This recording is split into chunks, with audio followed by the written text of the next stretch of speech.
Okay, so here's a video of a butterfly bush that I found in Australia. It's one of the most controversial plants that I've talked about in the Pacific Northwest because it takes away from pollinator habitat that the native butterflies need. And some people disagree with some of the wording that I've used in the past, but it's really interesting going down to Australia and seeing a plant that is not native there, but has become naturalized, which we've seen with some species in the Pacific Northwest. But naturalized means that a plant has been there long enough where the kind of shock value of it being a new invasive species has kind of dwindled. So it's no longer making things worse. It's kind of found an area where it can live.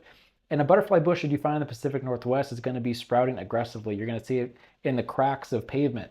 In Australia, I was just finding in some planting beds and it wasn't taking over as crazy as we see it here. So it's interesting to see how the progression of an invasive species takes over that's been there for long enough where it's not outcompeting the native species. I don't think it's going to get to that point here, but it's interesting to see.